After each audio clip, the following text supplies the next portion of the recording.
fantastical, so unpredictable, here on the SNL Network.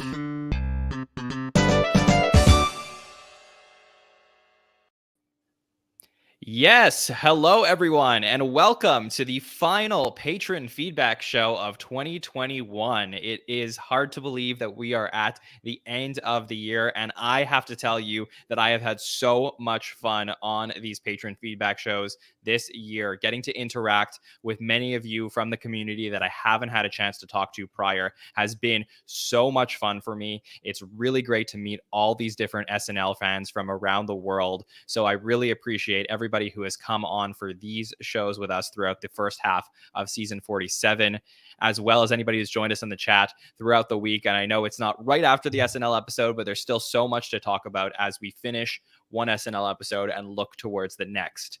And joining us is the great Carlos Rodella. Carlos, how are you? I'm great. I mean, I know you just said I'm great. I don't think I've been introduced like that before, but now I'm the great. Yeah, it's a staple in the podcasting world for me to introduce you as the great. So, Carlos, thank you so much for joining us. I've been really looking forward to this one because I know that you have a background in podcasting as well. So just to be able to, talk shop with you and get your thoughts on everything we're doing at the SNL Network, it is really wonderful to have you on the show. Hey, it's awesome to be here. We were talking pre-show and how I found your whole SNL Network. And I was just so excited. I was going through YouTube and I was like, wait, a bunch of people are going to talk about SNL. They're going to be as nerdy as I am and about every episode. So I was just so excited that you are all doing this, and I just had to be involved in some way. Oh, yeah, for sure. And thank you for your support. And of course, if you want to be a part of our Patreon community, all you have to do is go to patreon.com/the SNL Network and join our community. And then you can come and talk to me on a patron feedback show and some of our other patrons as well. So we're going to be, matching patrons up together throughout 2022 and having more than one patron on a patron feedback show to continue to get our community to get to know each other even more and call in. Those are just one of the perks of becoming a patron of the SNL Network. Okay, Carlos, I'm so excited for you to tell the listeners about your history with SNL. So please let everybody know how you came into the show. Yeah, I mean, I've been watching SNL since I was a kid, and I'm older than I look, so that was a long time.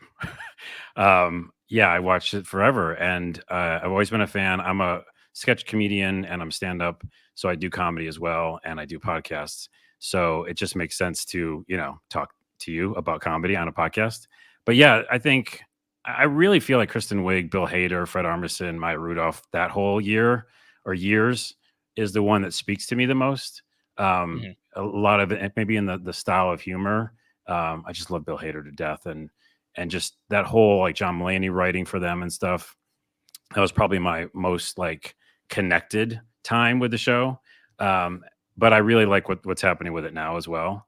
And yeah, I grew up with like Phil Hartman and, Chris Farley and all the old school. But I think you've mentioned on the show before, like, what is the best season? It's impossible. Like, I think. I have a take on this. Oh, you do actually have an answer. Okay, never mind. Yeah, I think there's eras, obviously, that everybody feels are stronger than others. But I do feel like there is one season in particular that is the greatest season. Wait, maybe I didn't know that because I didn't listen to that moment in the podcast, and you'll tell me. Well, my take is season 32 is the best season, and it has a lot of the people that you're mentioning. So I think we're really on the same page about this. We're on the same page, same wavelength. Yeah. But I think what I was getting at is that it's the sketch series itself, the fact that it lasted so long and it's still going. That's what I love about it. I just love that there's a place on the planet in this country where people come together to make comedy and to like look at society and reflect it like a mirror. And it's just so cool. Like, so that's my favorite part of it. Yeah, it is really cool. And just the fact that there's just like so many different types of people that can relate to it and are interested in it for a variety of reasons. I think that's what, makes everybody love the show so much. Is just that it speaks to you in different ways, whether you have a background like yourself in, making sketch comedy or like making sketch comedy perhaps on TikTok, which I'm sure you're going to be talking about as well. I will. Yeah. So I think it's really cool that we get to connect with all these different people. So Carlos, you mentioned you're a podcaster. Please let the listeners know what you podcast about. Yeah. So one of the podcasts I just brought back kind of from the dead because it was gone for a while, but I just found a small studio and I'm redoing it. It's called the A Lot of Things Podcast. And we talk about all things entertainment. We mentioned this show on the podcast. Nice. And then we talk about, just issues that we get into, like our, things people are talking about right now. We talked about Dave Chappelle's The Closer, and we had a lot of thoughts about that. So it skews comedy and entertainment, but then we go on tangents. That's called the A Lot of Things podcast. And then I co-host a video games podcast called the So Video Games podcast. Cool. And that is a weekly podcast as well. That's awesome. Yeah. Okay, so where we're at in the SNL season, Carlos, is, we just wrapped our first half of the season. Obviously, it wasn't an end to the first half that everybody wanted, both on the show and in the community. But, the season, as we spoke about on our roundtable a couple days ago, has had a lot of positives. Probably more than people thought. There was some hesitation and some unexpected twists and turns along the way with, people not leaving when we originally expected them to, and then bringing on a lot of new folks who ended up really shining very early on. So it was a very interesting first half of the season, and I would love to know how you feel so far about season 47. Yeah, it's a mixed bag. I mean, I was going back through for one of the questions we'll be talking about later from the audience. On like, what are your favorite sketches? And there wasn't a lot. And I love this show. I love this show, but there weren't like a ton to pick from. And so I think it's obviously with the last episode that we'll talk about as well, Paul Rudd not really being an episode, it feels like there was like less SNL for this first half. And there was less SNL. That's great. Hashtag less SNL. And yeah, I just don't know how I feel because there's moments of awesomeness. I get to see, the new cast, the bit players coming out, Sarah and Aristotle killing, just destroying on Weekend Update. And you've seen like new blood and new writers, but at the same time, not a lot is like destroying me, when it comes to comedy. Okay. Yeah. That wasn't a comment on Please Don't Destroy. No. I do no puns. I'm not even trying. Okay, sorry. Okay, call this the Puncast. We'll call this the Puncast. Exactly.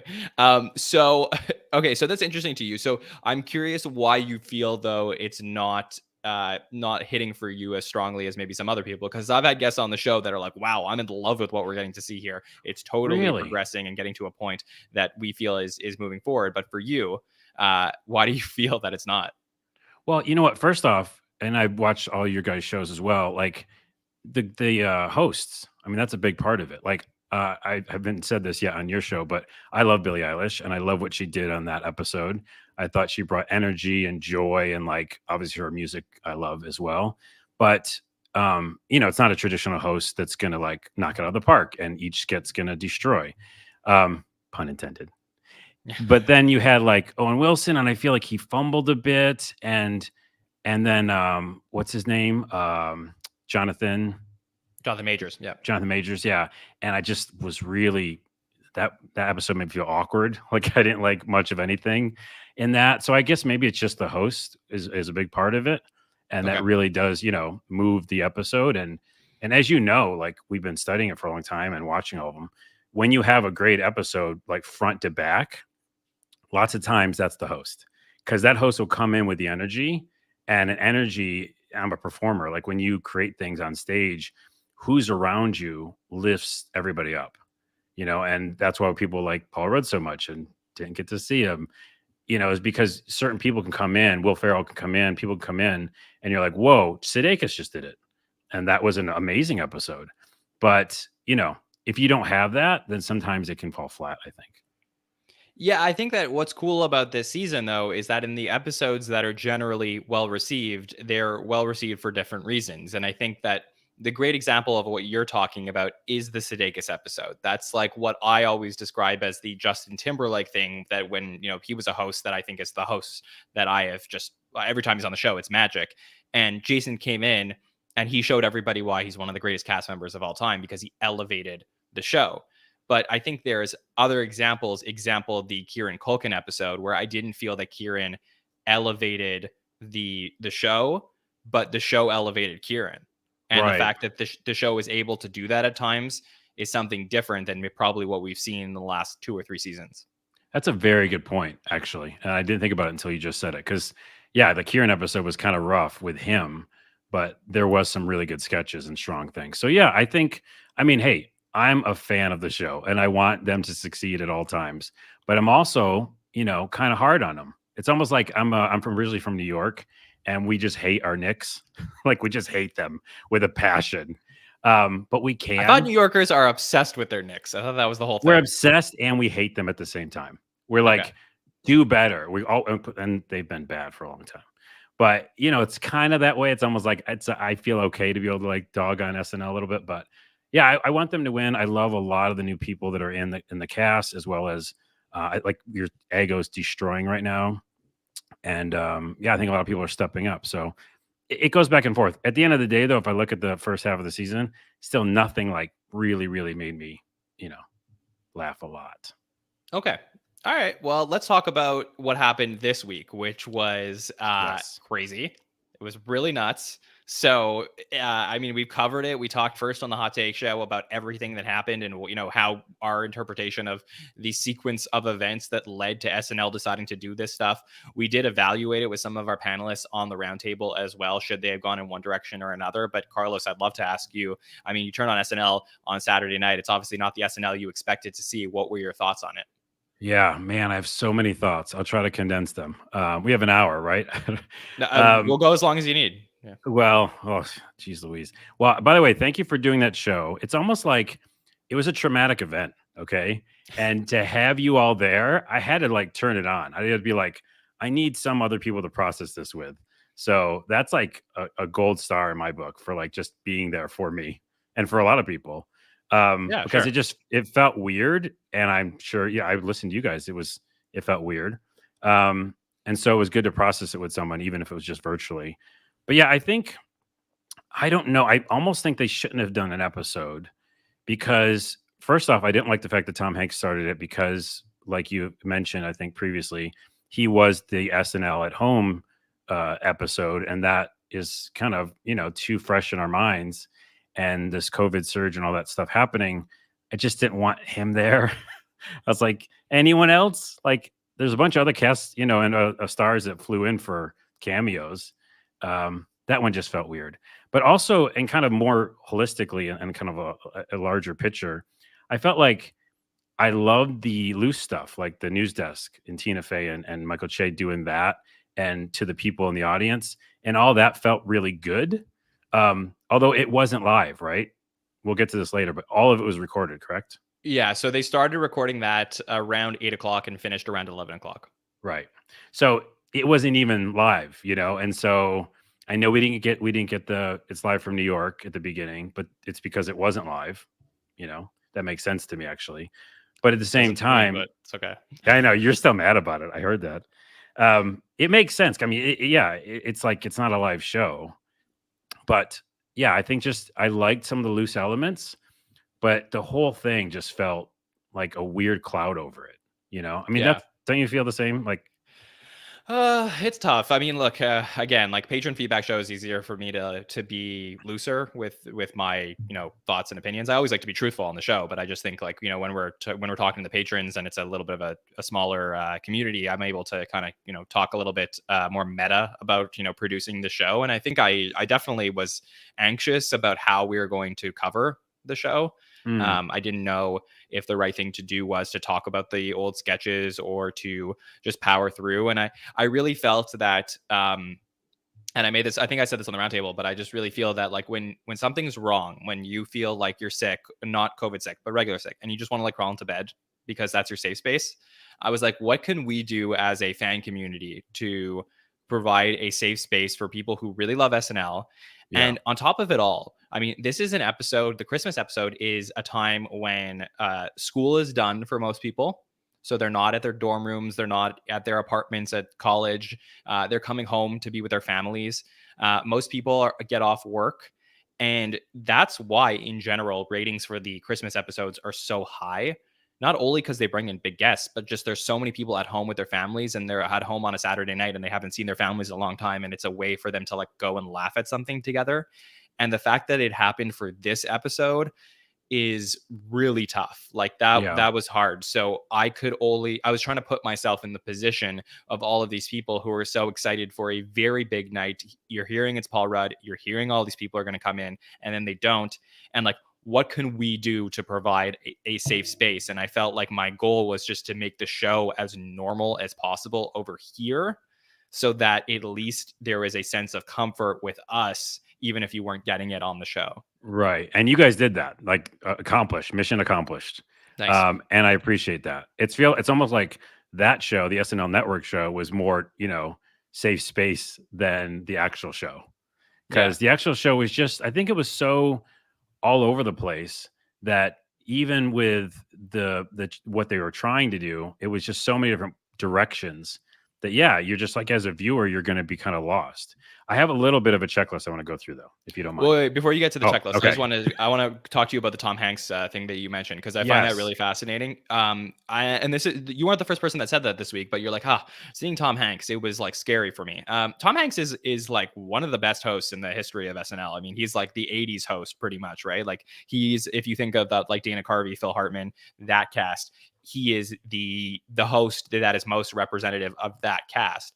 And the fact that like now modern days he's being associated with the at home episodes, and then this episode, like that to me is really fascinating, because nowadays if Tom Hanks comes back to SNL, somebody who was unanimously celebrated among SNL fans, the fact that he's like, oh my God, it's Tom Hanks, like something horrible is going to happen. Yeah. That's crazy to me. Well, I mean, it doesn't have to last, right? This is just a moment in time, right? Say, a lot of stuff goes on in the world and we kind of, in quotes, get back to normal and things happen like that. And he comes on and he's doing a 5-timer sketch again, maybe they redo it or something. I don't think it'll last. I just think it's right now. It was I really did going to double down and say it was the wrong choice, because there's so many other things they could have done. They could have just opened with Tina and Michael, right? And doing comedy. And by the way, so what would you have done if you were the producer? Like, where would you have gone with it? Yeah. Well, okay. So this is kind of goes into my checklist, but it makes sense to bring it up here. So I've done a lot of shows that are similar to that, which is a live show, but it's really just a small audience, like it's the crew. And G4 is doing that right now. If you don't know about G4, they're the gaming channel that just came back, and they do that same type of thing where they do live streams, but there's like only a few people in the audience, because it's essentially the crew and a bunch of people who are like laughing at jokes. But it really works. Like it still has a fun energy to it. And I've done shows like that when I was doing shows in San Francisco.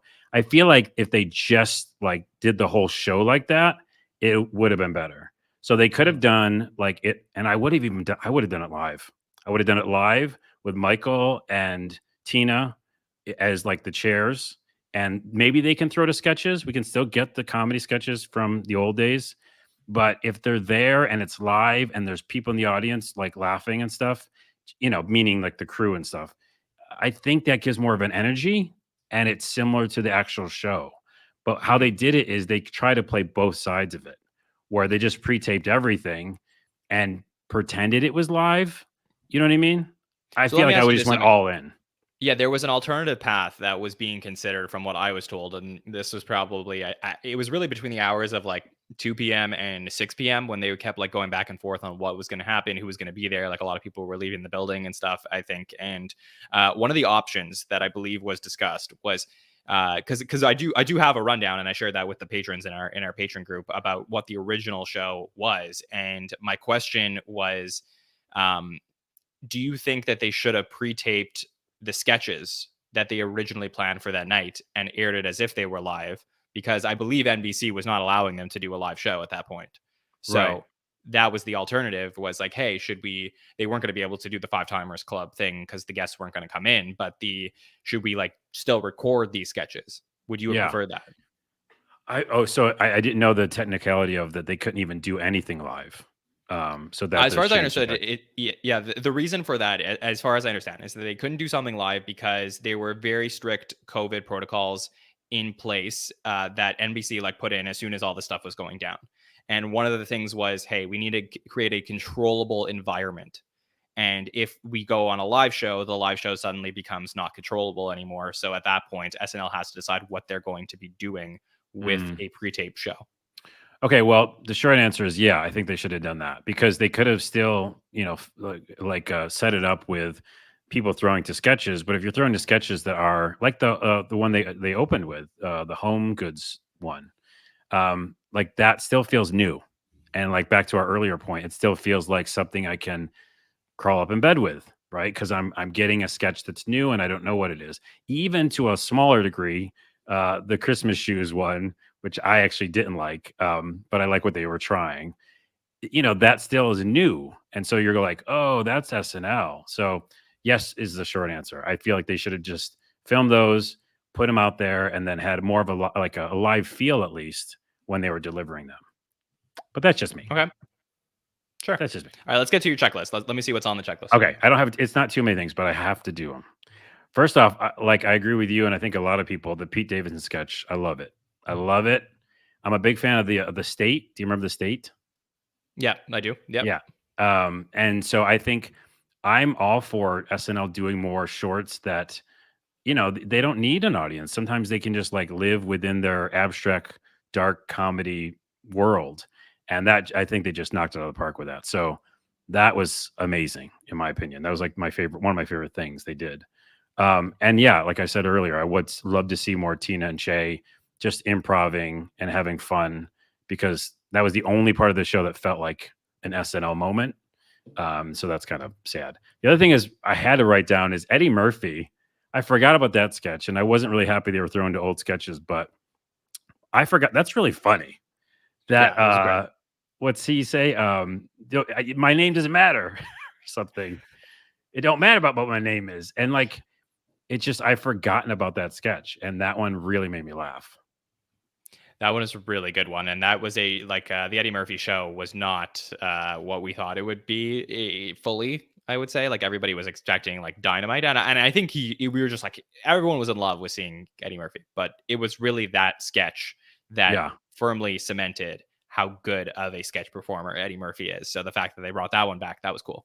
Yeah, and then I just wrote down that Dick in the Box is dated, and I was like, no, I can't do it. Even if it's, I'm sorry. I'm sorry. Is it one of your favorite sketches or something? I think it's. I mean, you're preaching to the choir here. No, I mean about like if you told me you liked it, you would be like the. I'm a huge Dick in a Box fan. I'm a huge Andy Samberg and Justin Timberlake fan. So No, wait, hold on. I'm Andy Samberg. Bring it on down to Something Town. I'm all into that. Okay. But for some reason, when I watched it, I was just like, maybe it was because of the setting, and I didn't want to watch old sketches, but. Yeah, I was just like, I didn't find it funny anymore, which is crazy because I love Andy. Yeah, I just felt. Yeah, I don't know. In terms of like laugh out loud humor, I wouldn't say that is the. I wouldn't say that Dick in a Box was ever the funniest one of all the music videos that they did, but I would say that it's the Christmas show, and they wanted to do Christmas sketches. It kind of made sense.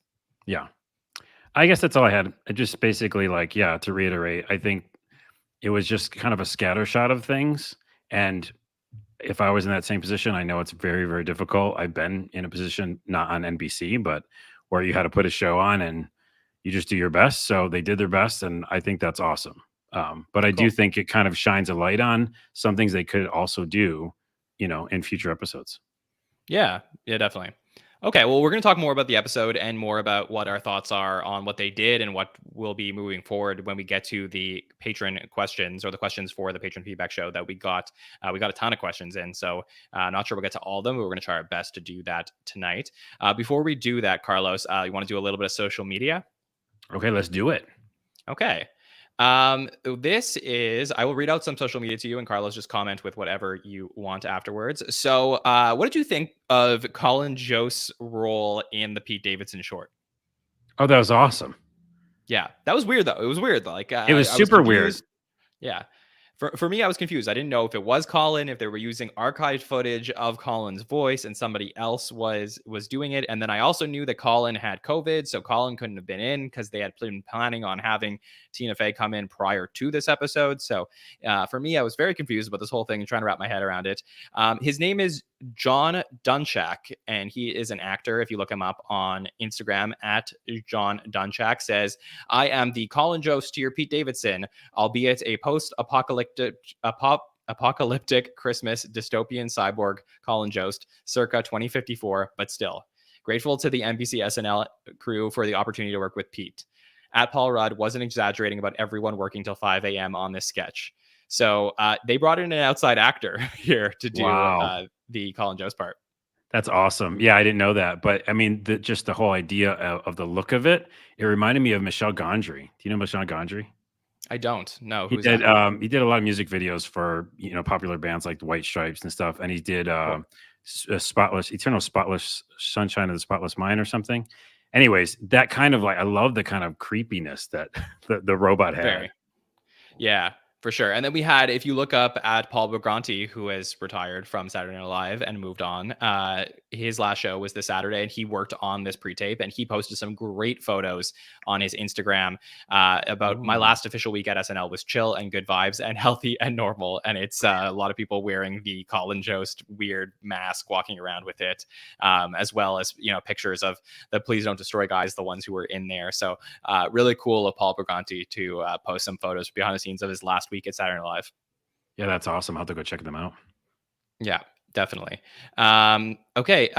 Sean McIlwraith is one of the editors for the film unit, and he says that on Instagram at Sean McIlwraith, says true story. I caught COVID last week. Minor symptoms. I feel fine. 3 times vaxxed, but I couldn't be at the show this past week and had to edit remotely from home. Big bummer. It was a monster 6 a.m. to 11 p.m. edit Saturday, but as always, thank you to Chrissa Larise, who I co-edited this piece with. It's become a ritual that this guy saves my ass. Yeah, I just want to make sure I pronounce that correctly. Yeah, it's become a ritual that this guy saves my ass every single week. Another true story. It was Paul Bogranti's last episode. Big bummer. I had the pleasure of working with him for over 5 years at SNL. I'm truly going to miss him. Glad we got one last ride together, even though we were apart. Enjoy Hollywood, loser. Nice. That's a nice ending. Yeah, for sure. And I mean, it's kind of cool to see. I really do love it when the behind the scenes people start talking about the process about making these shorts or what pre-tapes. You just don't realize like how much goes into them. And you always hear stories, I think, about how people are editing things up until the very last minute. And I could tell you that is like 100% true. And there is stuff even like you'll notice how long these commercials were. They like left in as much as they possibly could to fill the time this week. Yeah, I know those commercials were killing me. I was like, "This, I don't watch commercials. What's happening? Where am I? What is this?" But by the way, if any hasn't been to the YouTube channel for SNL, I mean, if you're watching this, I'm sure you have. They have a whole playlist, and I'm sure you watched all of them behind the scenes, and it's so awesome. You got to watch all of them. Yeah, it's really cool. I love all that stuff. Okay, at Melissa V Comedy, Melissa V A Senor on Twitter says, "Oh Hey, man, I will miss Anna Dresden, Paul Briganti, Jasmine Pierce at NBC SNL," and I'll throw Don King in there. They are talented and awesome peeps, and I wish them the best on their adventures. So this is something we talked about in the roundtable, Carlos. But I would love to ask you. I mean, we had like 4 major departures. Don obviously is something that's been planned. He's been working with Liz Patrick for the first half of the year to get her to a point where she is ready to take over in 2022. But losing Anna Dresden, Paul Briganti, and Jasmine Pierce all the way at the end of the year. Any thoughts on their departures? yeah, I mean, it's interesting because I don't know if it's because you just don't know the behind the scenes of what's going on. You do some of it, but I think with the new cast and stuff like that, a bunch of new different players, I like the idea of having a bigger cast and maybe even more writers because then, like we've seen with the new cast and with like kind of a larger cast, you can have each show can feel a little different, and it doesn't all just feel like the Kate McKinnon show or something, which is great because I love her. But I think having new writers, new fresh blood is always good. So, and it's also like I'm learning from you all and NBC, in this show itself, like who does the writing. And from a casual person perspective, you're not getting that information. So, like Andy Samberg and The Lonely Island or Please Don't Destroy, but you don't know the people you just talked about lots of times. So, I don't know.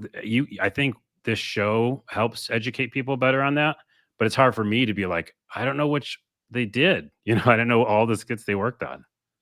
Yeah, and I think that that's one of the great things about like our fan community and stuff is just like when you go back and you watch the show, you can kind of see the tones of certain sketches and you're like, okay, that is definitely like an Anna Dresden sketch because you watch it and you see the similar beats of like, the Kate and Adi pair and they're likely to work with her and stuff like that. So I think that these are the types of things that you get by having conversations with the people that we get to talk to on a regular basis within our community is just that like we start to pick up on these things in the way that the SNL casuals don't already as well. So, Right. and even as like Monette says in the chat, following the cast on social media is key because I think that when you follow these people, not only do the on-screen people really want to make a point to, reference the off-screen people, but they, like it's so important because they don't get their due.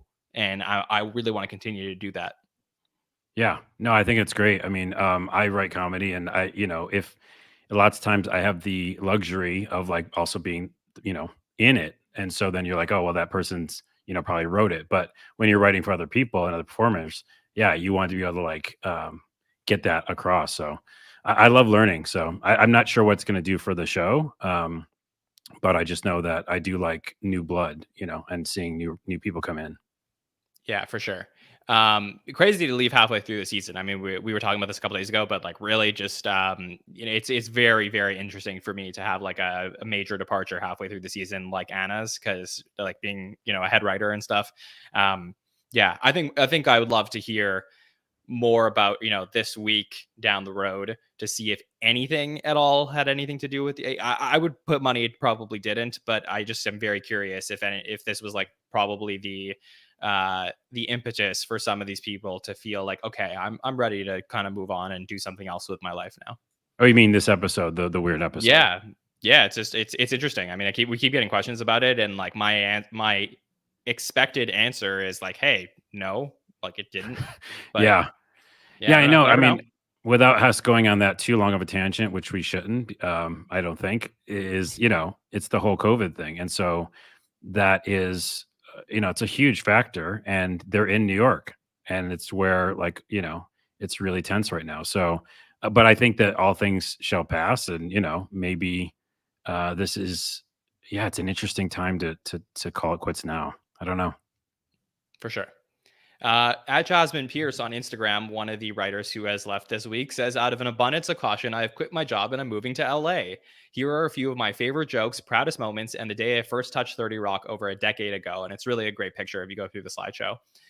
Not even going to try and express how much my life has changed here, but I will be posting near endlessly about all the people I love. Just got to get through this caption without crying first. Purple heart, hashtag SNL. And then in reference to the first photo in the slideshow, which is the Will Ferrell cast list sketch, which is very well regarded, even though it was cut. The cast list was written by at Streeter Seidel and at Mikey Day, at Mikey Funtime, which is Mikey Day, and they made me stand in for a second to live out maybe my Oli dream. So really Nice. cool post from Jasmine. Cool. Yeah. Okay. So we had something posted from Ben Marshall, who posted. Oh, yeah, Happy I did see Holidays that. from Please Don't Destroy, where Michael Che is in there replacing, and wow, this was really funny to watch. I mean, I will not do it justice by talking about it on the Patron Feedback Show, but please go to Instagram and watch at Ben Marshall Styles got to make our video exactly as planned last week, which is a Happy Holidays video from Please Don't Destroy, where Michael Che stands in Please Don't Destroy. So really great. The comments are hilarious. So comments from 80 and Celeste and Alex English and Chloe. It's a very funny video. So I'm not doing it full justice, but I really encourage you to go check that out. Yeah, it's short, but it's like right to the point, and it's going there. It's going right where the sensitive topic is, and so I actually like they did that. Yeah, for sure. Not too much else in feedback this week. Obviously, a lot of people headed towards the holidays, and given the nature of the episode, some of the alumni, I'm sure, we're not watching as usual.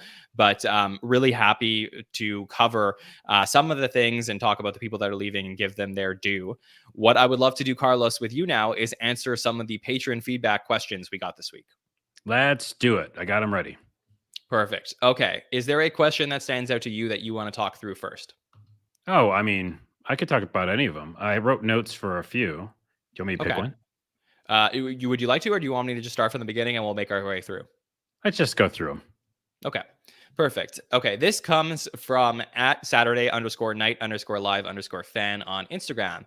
Full details on what happened on Saturday. So, like I said, I covered this on the Hot Take Show, so I'm not going to do the whole thing. But basically, my understanding is that everything was normal Friday.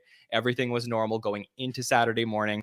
You saw the evidence of that with them talking about with the Pete thing. I think it was staying up until one of them was staying up until 5 a.m. to finish the video. I mean, they were planning on doing this. The cameos were planning on coming in, and it really wasn't until about early afternoon on Saturday when people started to test positive. There was already going to be a few people out of the show, but then a lot of the film units started to test positive at that point.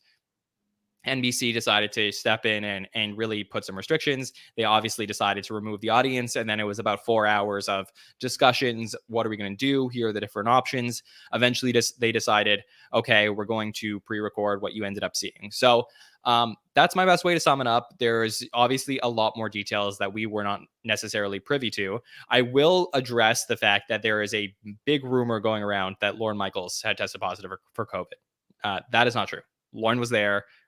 He was there the entire time. There's no evidence of him testing positive for COVID. So, as far as I'm concerned, I do want to address like things that I know are not true, and that is one. Yeah, yeah. I mean, like it just becomes this point where, like you said, it was 0 hour. You know, they were planning on a real show, a full show. And then we had that thing. Yeah, for sure. Okay, this one is from @Naomi Weyes, and Naomi asks, I'm curious to know if any cast members tested positive and who. Okay, so I'm just going to say, I am not going to announce who tested positive for COVID. I mean, I don't think that's my place. I think that's like their own medical choice. I think that if the cast members choose to go out and say that they have, and I think there are a couple who have had COVID chats on Instagram Lives and stuff like that and said, hey, like we both tested positive, we're going to talk about it. I'll let them. I always like to be honest and truthful with the listeners, but I think in like this particular case, when it comes to like somebody's like medical choice, I don't think the SNL Network needs to announce who tested positive for COVID or not. Yeah, good choice. Yeah. Okay. But Naomi, I did want to address your question, so I thought I would say that. Okay. Do you know how to pronounce this, Carlos? Pleasist false Claude? Okay. Let's go with that. Do you think they'll have a do-over for Paul? So I'll send it to you on this one. Well, you know what's funny? I might have to have a do-over. Yes, exactly. I was like so excited to talk about an episode and sketches. And here we are talking about, you know, the weirdness of it all. But yeah, so, yes, I think he should. I heard one of the shows you were talking about it and someone said, no, that's crazy. That's crazy. He didn't do any sketches.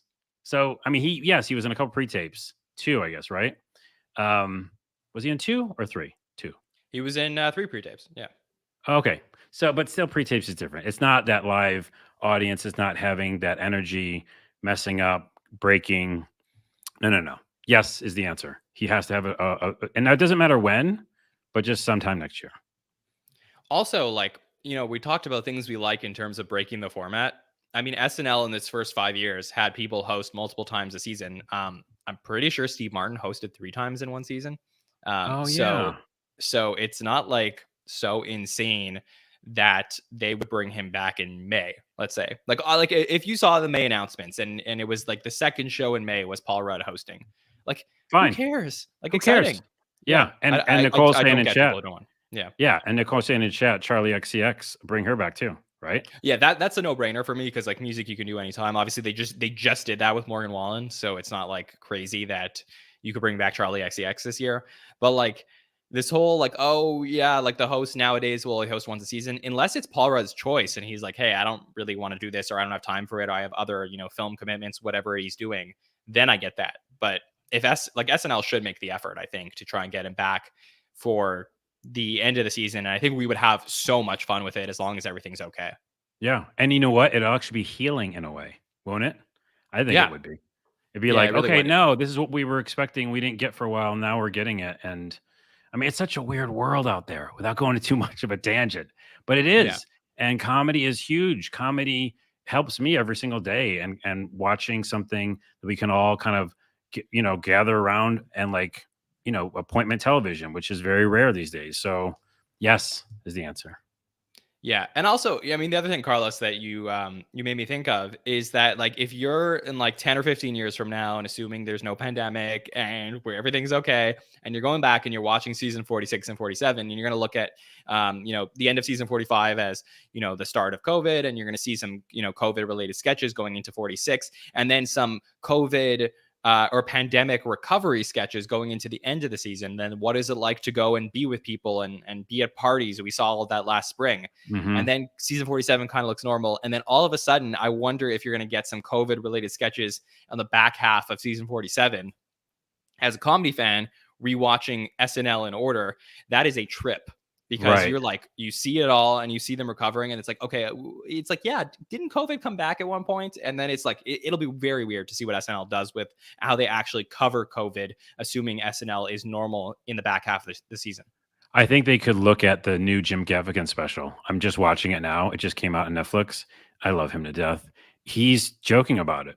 And he's Okay. joking about it, I think, in a smart way where we're all in on the joke and we're all frustrated, but he's making light of it in some way. So I think yes, they're gonna come with sketches that way next year. But I think it's just like maybe they won't have to be as extreme. Right, because remember the Yeah. beginning, the SNL sketches were like, "I don't even remember how to talk to people." Like, how do we socialize? But maybe it'll just be like Jim Gaffigan's small, quick joke. He said, like, "Remember when we, like, all washed our crackers? We came home with a box of crackers and we just washed them?" And we did. Like, I did that. And it almost feels ridiculous now because, yes, we were trying to be safe, but you know what I mean? So I think those kind of jokes are what we might get, like that kind of stuff. Yeah. Like, I wonder, like, I know with the Chalamet episode last season, we did like a Rona family Christmas and stuff like that. Yeah. Hypothetically, it's like they basically, like, they took in the first half 46, they took like a bunch of COVID situations and then translated it to the time in the world that things were happening. And I would be interested, like, is there like a little bit of a new approach that they could take on covering COVID if COVID is as big as it is in a couple months time and SNL is going normal? Like, I Right. wonder what is the mandate that the head writers or the producers give to the writers and the sketch performers to how they're going to be covering this. I think that's going to be fascinating for us to watch in 2022. Right, because like we said earlier, like they do hold up a mirror to society and what's going on. And so it's kind of hard not to talk about it because it's literally in everybody's, world. Although I do not agree with Nicole. She said in chat, Tom Hanks should host a COVID era SNL special in 10 years. No, I don't. Let's just no. I don't want the trauma bond. Okay. It is funny though. It is Okay. funny. At Pink Bunny says, "Have you seen Christmas Shoes?" So I feel like I'm the only one who's seen it a ton of times. Have you seen Christmas Shoes before? I did not. I wrote down NOO, a lot of O's, and then I watched it on YouTube, and it's terrible. I'm sorry. I mean, it's beautiful and charming and nice, but it's very cringe to me. So I apologize if that's like a good childhood memory for you or something. It's not. It's just a Oh, song that I okay. know. I just feel like it's on. Like, maybe I'm making a mistake, but like I'm pretty sure I've heard the song on the radio. Like, there is I'm up in Montreal, and there is a radio station we get that is a Vermont radio station because it's not very far. So we get like Burlington, and there's a Vermont station that we would play around our house. And my mom like loved Christmas music, so she just would always like play Christmas songs. And I just feel like I've heard the song like so many times. Wow. It just because when I was watching it, it was the first time I heard it on the sketch, for this episode. And it just sounded like a very Kyle Mooney, style of, run on sentence that's also a song. And I love Yeah. Kyle, by the way. And so I just thought it was like that kind of a joke the whole time. And I saw what you said. I agree with you. During that sketch, though, I love the 80 Bryant line. I love 80 so much, by the way. She can save any sketch. I mean, her almost breaking or her just like doing anything makes me laugh. But she comes in and says, like, I don't think you should be talking to my son. Hilarious. She says this. Well, I don't like that. It's so perfect. good. It's so good. Yeah. So I just was confused by the whole thing. Then I just watched it on YouTube, and it's weird. Yeah. Yeah. I mean, that one drives me crazy because, like I said, there is a sketch there that they didn't take, and I wish they did. That's true. Yeah. I think they could have taken that somewhere else. Yeah. Okay. Do you want to read the next question we have from Monette? Oh, yeah. So could the exit of Pierce, Dresden, Berganti affect the screen time of longer tenured players on the cast going into 2022? Now, this is because a lot of the writers work specifically with a lot of different cast members, right? Yeah, and Monette's in the chat tonight, so I just want to make sure we for sure get to her question, obviously. And yeah, this would be because of that. Because, like, for example, Dresden works like a lot with 80 and Kate. Oh, yeah. Okay. Now, but here's the thing, though. 80 and Kate, they're writing their own stuff, too, right? And I know they need help with writers, but does that mean, I mean, they can still get stuff on next year without having that, paired up writer, correct? Yeah, oh, of course. Yes, for sure. But it's just like some of the most fascinating things to watch are like which writers end up clinging on to which performers, right? Because we have these 10 new writers this year and we don't know who they like to write for yet. One of the things that I was always told about Beck Bennett was the reason Beck gets so much screen time and is in so many sketches is because all the writers love to write for him, Oh and yeah. he will act the shit out of everyone's sketches at the table read. So Oh, okay. and then you get your sketch on the show, right? So for me, it's always fascinating to see like, okay, now Kate and 80, does that mean we're going to get less of those sketches, which I'm okay with, but we'll see. Yeah, there is a lot of the same sketch they've been doing for a while. And while I found it funny a million times, now I'm like, I get it. They're going to do their little thing where they poke each other and are kind of in love with each other. And yeah, so I don't know. I think it's fascinating though to watch, and we'll have to just see. Yeah, for sure. I think that I would love to see what I think, Che and Jost are the other head writers. It would be interesting to see what Dresden would have done without having Che and Jost there, because the Che and Jost style is very much like, ingrained in the show over the last few years. And I feel like this like fresh blood we've gotten between Please Don't Destroy and the other 7 new writers has been really, really fascinating. But for me, it's just when these other writers start to leave the show, now it's like, okay, they must feel very confident in the new writers they brought on board. Otherwise, they would say like, Anna, please stay until the end of the season. Right. Because then they're like in trouble. Yeah, I just want to see more chances taken. I think, like I was saying at the beginning of the show, like I think maybe this episode could show and shine a light that, some more freeform stuff could happen. And if some new writers do that, like that'd be awesome, So Yeah, here's from Monette. She says Dresden also co-wrote Guy Who Just Bought a Boat and The Iceberg. So Alex and Bowen also losing a writer as well. Yeah. Oh, The Iceberg killed. Yeah. Yeah. It's like Carlos, are you a sports guy? Not really. I used to be, Okay. but not right now. So for me, it's kind of like I'll make the comparison that if there's a certain coach on a team, like let's say a hitting coach in a baseball team, that the coach goes away and then the hitter hits like not as great. Sometimes Right. like the media, sports media will blame the hitter, right? Because he'll be like, okay, you're not producing. But they don't realize a lot of times that it's actually the hitting coach that had switched teams and he was really helping the performer.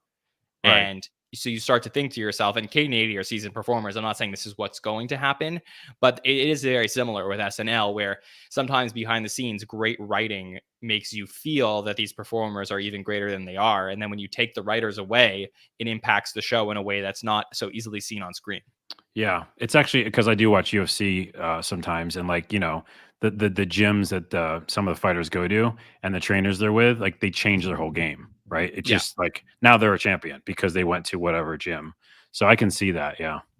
Yeah. So that'll be fascinating to watch moving forward. This is a question from Nick Store, and Nick says, what's your top 3 sketches of the season so far? For him, it's Science Room, Mattress Store, and 3 Sad Versions. So what are your 3, Carlos? I have to agree with Science Room, although that's been done before. They did that like 3 times, haven't they? Science Room? Yeah, they did that. Yeah, they did that with A Adam few times. Driver before. Yeah. Oh yeah, and it's always good. Like it's a great premise. Cecily destroys. I'm just gonna reuse the word destroy and pun all over the place here. But yeah, I think I'm being good. I'm being good.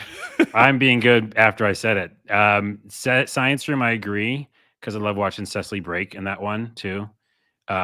Angelo, I know maybe that's a polarizing answer because some people don't like that act, but I think he destroyed it that night too, because I've seen him do it before and it wasn't as good.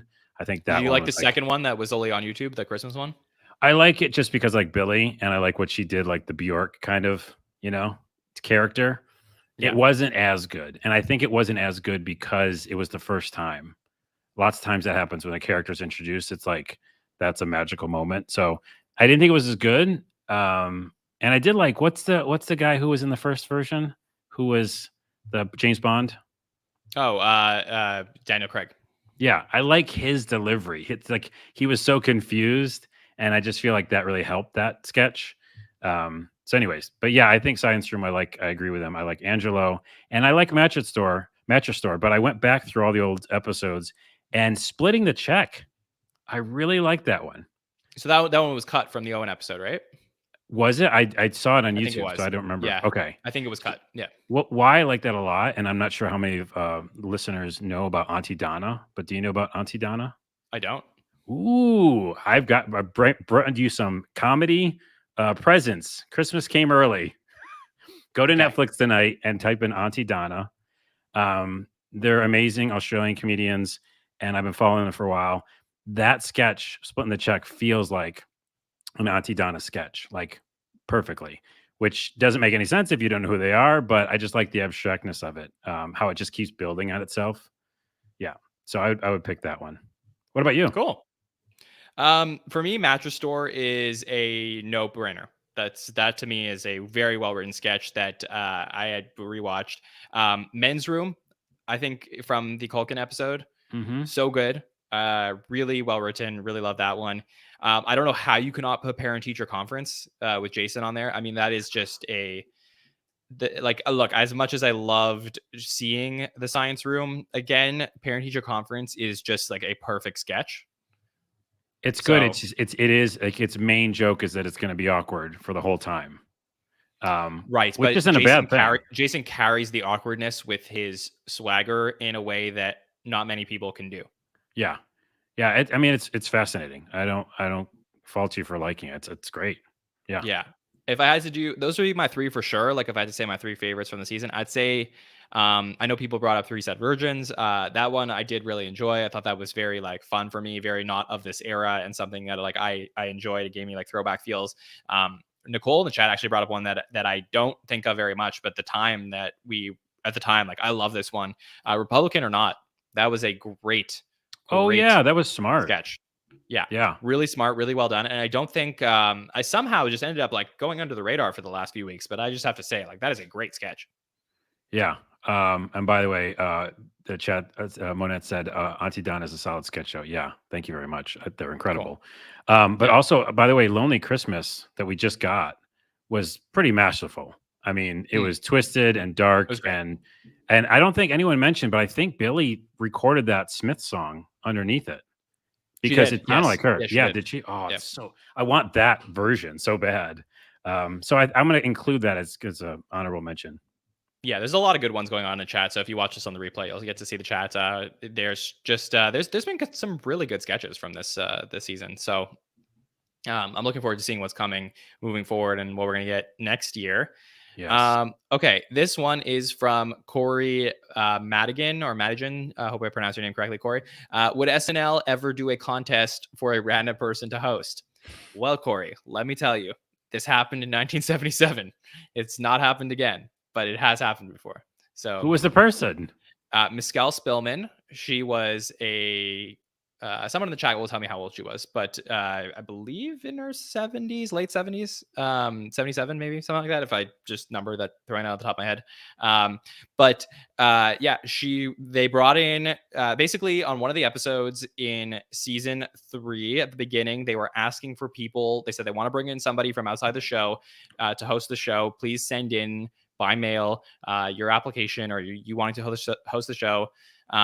They brought, thanks guys in the background. So they brought in 5 people to come on in and had host Buck Henry introduce the 5 people to the audience. They said like a couple lines on stage, and then they voted for like another couple of weeks, and then people ended up voting Mescal to come and host the show. So it is a very unique, random episode of the show in the 70s. That is weird, and it makes sense it happened in the 70s. I don't know why, it just does. Okay. Thank you. Michelle in the chat says she was 80, the oldest host at the time for a while. Nicole says 2 weeks older than Ruth Gordon. Yeah. And I believe that Betty White ended up being the oldest after that. So, I mean, to answer this question, would I love to see it? Yeah, 100%. Like, why wouldn't SNL do this? I mean, I know that it's not what the show is, but I think it would be so much fun to have like a random person come in to host. So it's never going to happen. It's never going to happen, but it would be fun. It would be fun. Yeah. Yeah. Yeah, here, this is our friend Ken says, didn't someone say that one of the other contestants wrote angry letters to Lauren for many years after that? Maybe why they didn't repeat. I would love to know more about that. Yeah, the actual, and this is one of those things that I had, and I have looked it up before, but if you could find the information on the 4 people that didn't get to host SNL, Mescal is no longer with us, but if the 4 people who were brought onto SNL that were not given a chance to host are around anywhere and somebody knows them, please connect them with me because I would love to bring them on the show. I think that would Yeah. be fascinating. Yeah, that'd be good. Yeah. So, chat, I'm putting that on our community. If people know where to find these other 4 contestants from the Anyone Can Host contest, we need to find them. Okay. All right. You want to take the next one, Carlos? Yeah, Lady Lark. Lauren Michaels just mentioned retirement consideration. I'm not sure where. Who should be considered his successor? Oh yeah, I kind of had an answer for this. It's not a specific person, but it has to be somebody who's been involved in sketch for a long time, right? Yeah. Like it can't just be. Yeah, I was gonna say, like, the answer to this is that every so often they bring up. There's like another article that says, "Hey, like Lauren's gonna retire in season 50." I mean, this is like not a secret at this point. It's not news. I mean, he said this since the 40th anniversary, pretty much, that he wants to go till 50. So this is something that we've been expecting for a while. I mean, obviously he could change his mind. It's still 3 years away, but for me, I think there is an obvious answer here, and it's not a sexy answer, but I would love to hear what you think first. I don't really have a person. I just know that, like, I mean, I don't. He's such an interesting, like, being. Like when people talk about him, it's like you don't replace him. So it's almost like the show would have to think about how it wants to take its direction. I mean, when he left, it went to hell, right? And so it's He doesn't got want to that. be no. It needs to be a really smart decision. It needs to be someone, not Jordan Peele, but someone who's like a Key and Peele, who's been in sketch for a long time and has also been behind the camera. Like I say him because he's been a director as well. I just think that improv and sketch has to be in the person's background, but I really couldn't figure out who it should be. Yeah. For me, I see Ken in the chat says this. I think that those who say Steve Higgins will be right. And yeah, that is, and Casey says my pick would be Keenan. For me, it is odds are if you go to Vegas and you were going to bet on who's going to replace Lauren, Steve Higgins is the betting favorite for sure, because there's nobody who's like been in the room making the tough decisions in the last, I guess almost over 20 years now that he's been there and really just so impactful and making important decisions for the show. If Lauren missed an episode for whatever reason, Higgins would be running the show. So it's like, to me, it's an obvious transition thing. Yeah, I don't think there really is a question, because I remember watching, I was mentioning to you one of the documentaries I watched, which will come up later, so I'll look it up in my notes. But Higgins was like, he's down underneath the stage with Lauren drinking wine, and like looking at sketches together. They're like, there's no one else closer, besides a lot of the crew around them. So yeah, I think it's probably going to be Higgins for sure. And people don't realize that it's like when they talk about cast decisions and like hirings or like letting people go from the show, and often people are like, why would Lauren do this, why would Lauren do that? Like, it's not just Lauren. Like, Higgins is very much involved in all that stuff. Higgins, as far as I know, he goes to sketch comedy troupes throughout the summers and watches people as well and then brings them in. So I would be very surprised if it wasn't him. I think the bigger question that people should start asking, as opposed to who's going to replace Lauren, because it's going to be interesting as we move forward, but the bigger question is, will SNL remain on NBC or will it go to Peacock? I think that's a bigger question headed towards season 50. But who knows? We'll see. Peacock, what an interesting thing. I won't talk about it. I think it's great that they put all the episodes up there on that app. But people are very tired of new apps, and so it'll be interesting. Yeah. Matthew asks, when will SNL come back? And the answer to that question is right now. SNL is expected to come back on January 15th. So that would be the next episode of Saturday Night Live. It is a little bit earlier than usual. Usually SNL wouldn't return until either the second to last or the last weekend in January to give people that very long break. It's very interesting because if this wasn't an Olympic year and given everything that's happening, I think that SNL would really love to have this long break right now to figure out what to do with the show. But they don't. And they're expected to come back in basically 3.5 weeks. So it'll be interesting to see what happens with those shows. They're expected to be 3 shows on the 15th, 22nd, and 29th because it's an Olympic year. So things are being stacked differently. So that will be fascinating to watch as far as like immediate storylines coming up. Yeah. And also, like, they usually take those breaks. I always forget when their breaks happen. But they're basically, you're saying like they're going to do like 3 or 4 shows back to back, right? They're doing 3 shows in January, and then vamp for me for a second. I'm going to get the schedule up. Yeah. I think that in general, I'm just confused, and it keeps coming up because it's the elephant in the room. What we're going to do about, the current state of the world when it comes to COVID, because how much of that is going to, at some point normalize. And the fact is people are going to get sick from this thing and we're going to still do a show. So, you know what I mean? Like, that's really the big question, I think. And then how can we get all the people around to make the show the best show it can be? Because we're talking about here it is, Carlos. Yeah. So we got 15th, 22nd, and 29th of January supposed to be, and then nothing for another month. Oh, so see, there nothing you go. until February 26th is the next expected show. So interesting. Yeah. That's all I got for you right now. But like, we'll see. I wouldn't be surprised to hear that at least that first show in January 15th may not be a thing. But I don't know anything. I really don't right now. Yeah. Again, it's minute to minute for us, right? Like, as we're doing this show, you don't know what's going on with the world. Yeah, for sure. Okay, let's take this question from Austin McLeod. Austin says, will SNL be back in studio by February or March? So that's the other interesting question is, like, could they potentially do something not in the studio in January? I would prefer not. I think that I want something to cover, but I feel like if they're going to do it, they should find a way to do something in the studio, given the precautions. Also, TBD, right? Because I mean, there's still time for people to get the booster shots and then potentially see what happens with the booster and Omicron and all that stuff. So I think that potentially they may have people who are, protected with the booster be able to come in. It's a very different time than it was in March of 2020, where like nobody knew as much as they knew now. Right. Yeah. And I think, like we said earlier, you can pre-tape stuff. They obviously do that all the time, right? Sketches always happen. Please don't destroy, etc.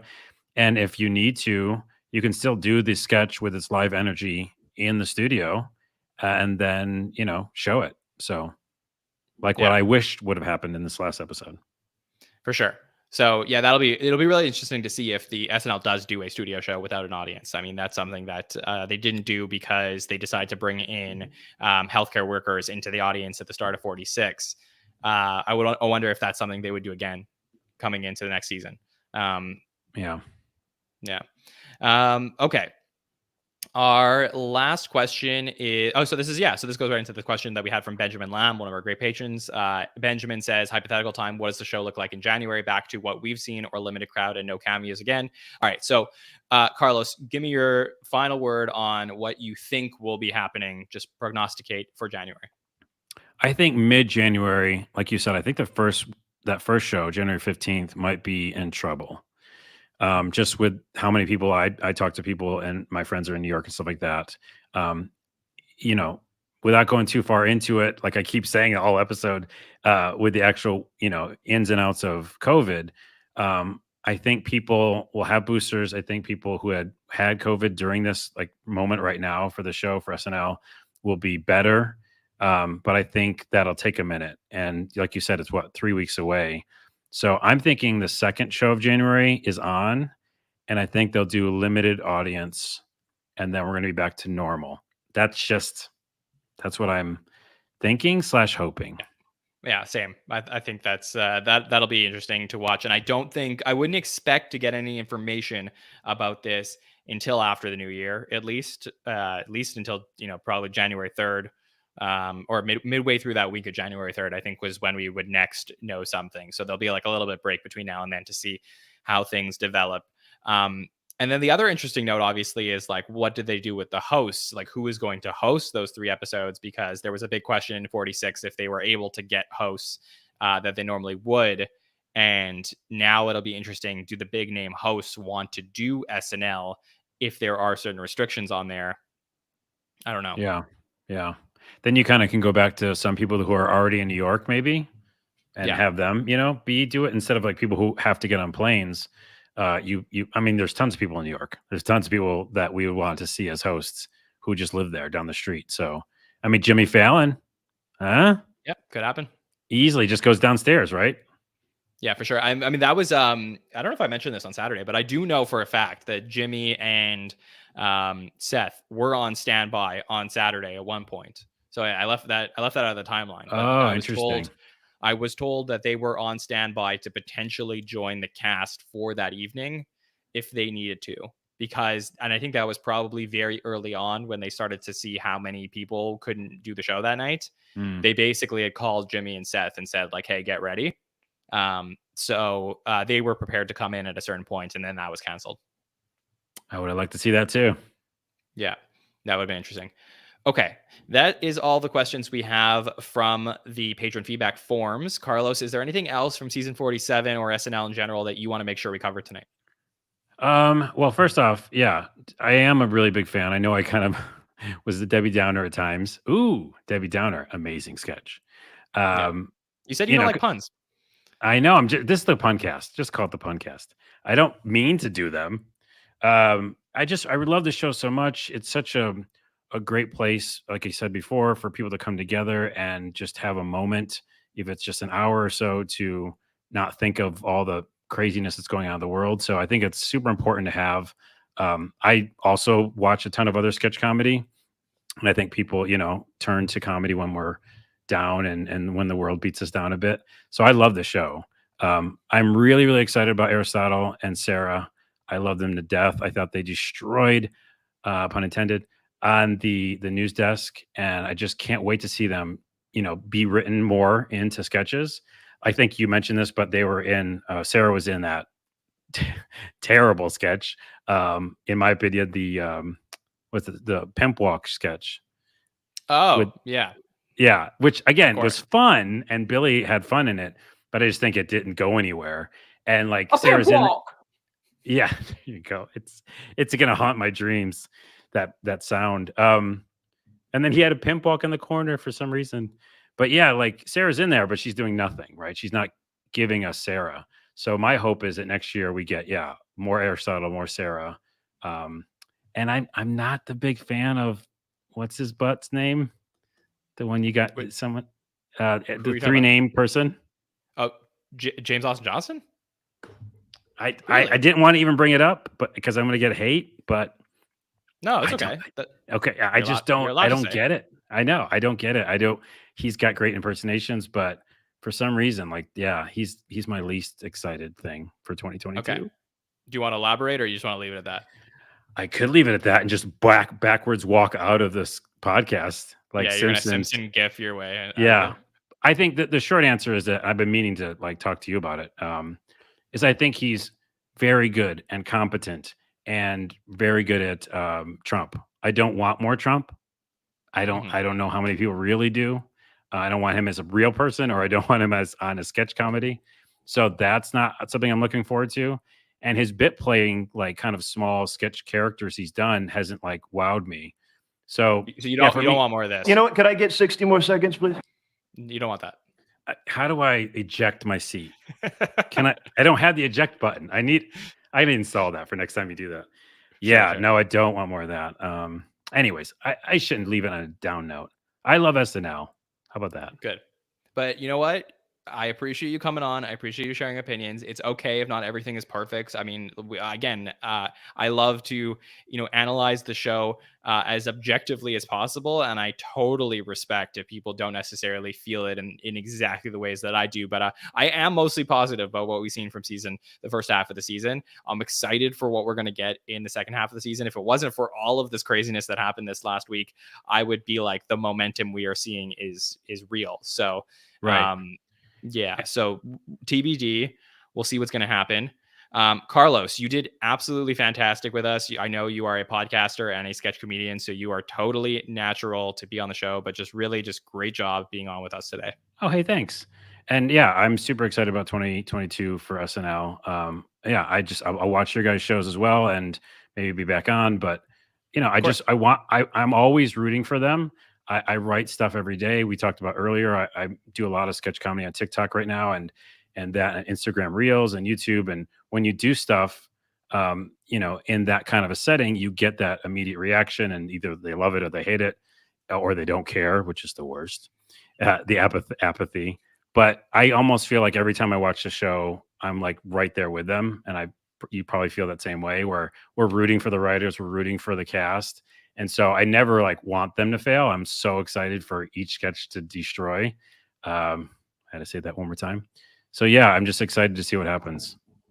Yeah, for sure. Please tell the listeners where they could reach out to you, Carlos. On TikTok, I do a lot of comedy stuff. It's right there. You can see on the thingy. Carlos Rodella, just my name. And then Carlos Rodella Comedy on Instagram. And then youtube.com/a lot of things. Yeah. Well, great. Please check out everything that Carlos is doing. And I would like to say, I know some people don't normally stay for the plugs, but listen to this one, okay? So we've had very fun shows on the SNL Network this week for the Paul Rudd Show. Even though it wasn't great, even though it wasn't exactly what everybody thought, we've had a lot of fun. So we have the Hot Take Show, the Roundtable, and this show with Carlos. But, we're not just going to disappear for the holidays. If you are at home and you are thinking about, I would love some good SNL content, join us on Monday night, because we're going to have a very fun show. It is the biggest show we have ever done at the SNL Network, where we have 8 panelists on. I haven't edited it down yet, but I believe we recorded for over 3 hours and 15 minutes for that show. It is a long show. It is a draft. So basically, put yourself in the mind of Lorne Michaels, which we've done a lot tonight, and imagine that it is the start of season 47 and you are booking hosts. But this time, you can go back in time and pull any host from their prime and put them into season 47. So if you wanted to take Buck Henry from the 70s or pull Tom Hanks out of the 80s, you can do that and book them for season 47. Once they are booked on a show, they can't be booked by anybody else who's on the panel. So it got really chaotic and really crazy, because people were stealing each other's hosts. It was one of the most fun shows I've ever done, and I really encourage you to check out that show on Monday night. It is a great show to relax and listen to over the holidays. Awesome. Yeah, it's like Fantasy League. Yeah, it's a really fun show. So I look forward to all of you for listening to it and giving us your feedback. So check that out on Monday nights. And we also are attempting to drop another special show throughout the new year as well. And of course, we'll be back at the start of the new year for all our coverage of our January shows. So looking forward to all of that. Want to thank Carlos and all of our listeners for joining us tonight on the Patron Feedback Show. We will see you next time, everybody. Have a good one. See ya.